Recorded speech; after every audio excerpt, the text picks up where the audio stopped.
In many quarters, there is a desperate need in America today, in America this week, for a healthy dose of religious humility.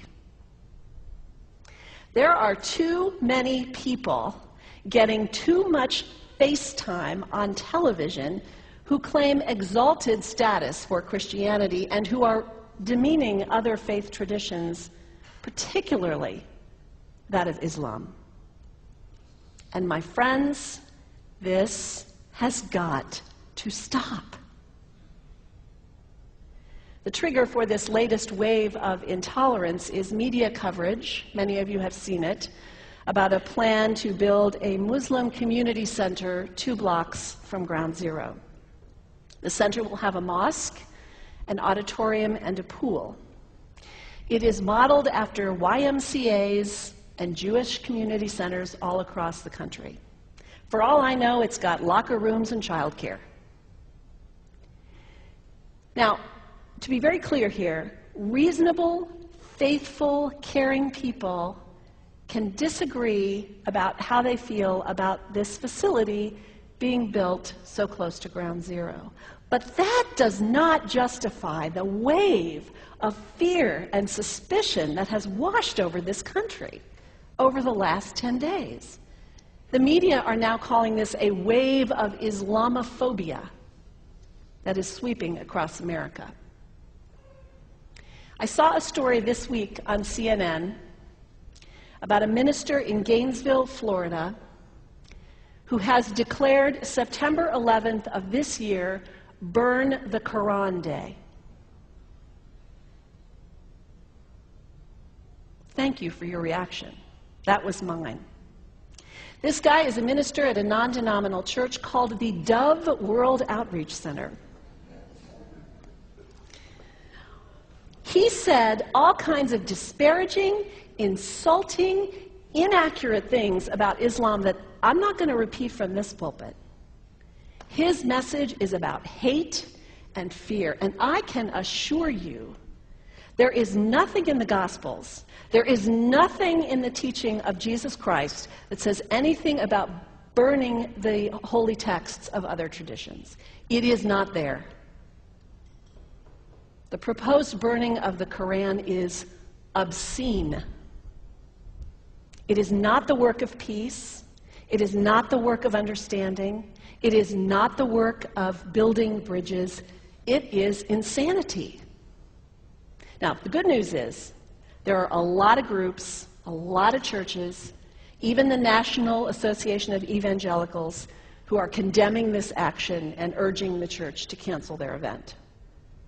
A conversation about God demands grace and openness, a willingness to learn, to have our own ideas challenged, our convictions questioned. These are the hallmarks of humility. When I was in seminary, I read from someone whose name is lost to me now, when you speak of God, your voice should shake a little. You know, Jesus had no time for religious know-it-alls.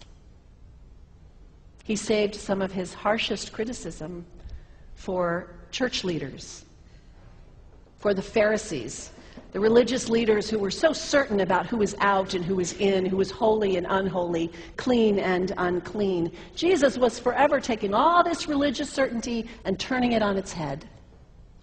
And we can only imagine what Jesus would have said about Pastor Terry Jones and his Burn the Quran campaign. I think he would say, this has got to stop. Followers of Islam believe that the Quran is a collection of revelations received by the Prophet Muhammad from God about 1400 years ago. They believe that Muhammad was the last of a series of prophets and teachers and messengers that included Adam, Moses, Jesus, Abraham, all names revered by us as well. The word Islam means peaceful surrender to the will of God. The Quran was written at a time when the Muslim people were being driven from their homes, persecuted, and killed. The Old Testament was written at a time when Jewish people were being driven from their homes, persecuted, and killed. And religious scholars will tell you that most Holy Scriptures have stories of war and violence in them. Throughout history, most faiths have used these texts to justify violence. And if there's anyone in this room at this moment who's thinking that I've got it wrong, after church today, pull out your Bible and look up Psalm 137. And you'll see that our own text has passages that can make us uncomfortable. But also, like the Bible, the predominant message of the Quran is of peace and care and loving God, justice, care for the neighbor, care for the stranger. In the Bible, we have thou shalt not kill. In the Quran, we have whoever kills another, surely he is killing all of humanity. And whoever saves the life of another, surely he saves the lives of all humanity. These are words of peace, words of faith, words that could save the world if we would take them to heart. The second thing you can do, the next time someone sends you one of those emails demonizing Islam, delete it. Don't forward it.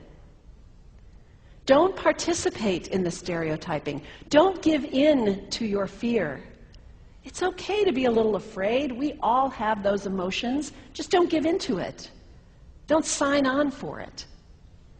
Don't focus on this tiny group of extremists who commit acts of violence. Focus on the hundreds of millions of Muslim people in the world who are people of faith, whose priorities and concerns and families are not so different from your own.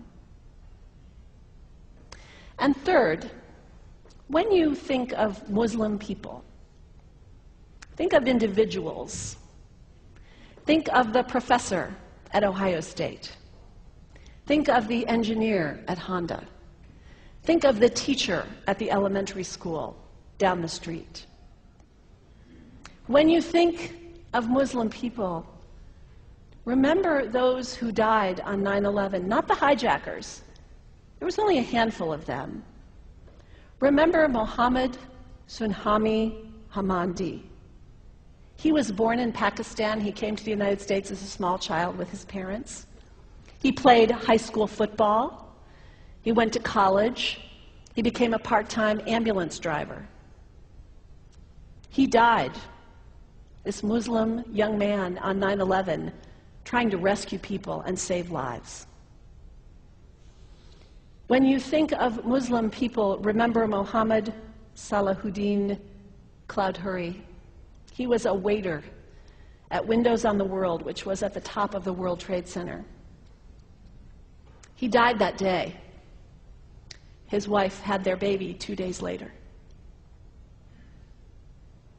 When you think of Muslim people, remember Rama Salih. She was a woman, 28 years old. Her neighbors described her as fun and outgoing and generous. And she died on American Airlines Flight 11, 7 months pregnant with her first child. Remember the founder of the Islamic Circle of North America, who worked in the World Trade Center and also died on September 11th. That same group now is giving away tens of thousands of copies of the Quran in response to the campaign about burning the Quran. In the language of their own tradition, they are spreading words of faith and peace and hope.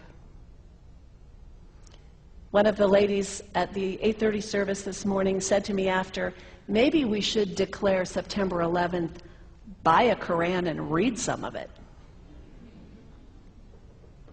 It is for us to share our message of love and hope and peace, but let us do it with grace and respect, and above all, humility. God grant us, as individuals, as a nation, as Christians, the humility for this work.